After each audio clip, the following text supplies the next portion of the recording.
আসসালামু আলাইকুম। দেশ ও দেশের বাইরে অবস্থানরত সবার জন্য সুপ্রিয় শুভেচ্ছা অভিনন্দন। আজ রমজানের শেষ দিন, আবার পরবর্তীতে কে রমজান পাবে, কে রমজান পাবে না সেটা আমরা কেউ জানি না। আমরা যেন আবার পবিত্র মাহে রমজান ফিরে পাই এই আশায় প্রত্যাশা করি। আজ আমাদের সিলেট পবিত্র মাহে রমজানের শেষ দিনে বৃষ্টি হচ্ছে, আলহামদুলিল্লাহ। আল্লাহর রহমত নাযিল হয়েছে আমাদের।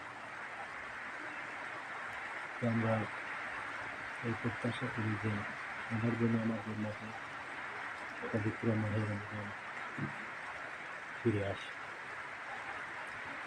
পবিত্র মাহে রমজানকে 3 ভাগে ভাগ করা হয়েছে: রহমত, নাজাত, মাগফিরাত। আজ মাগফিরাতের 10 দিন, এর শেষ দিন। আল্লাহ যেন আমাদের মাগফিরাতকে কবুল করে। এই পবিত্র মাহে রমজানে অনেক মানুষ পাপের কাছ থেকে বিদায় নেবে এবং পাপ থেকে মুক্তি পাবে। আল্লাহ তাআলা যাদের আত্মীয় করবেন তাদের হাতকে রসিল্লাহ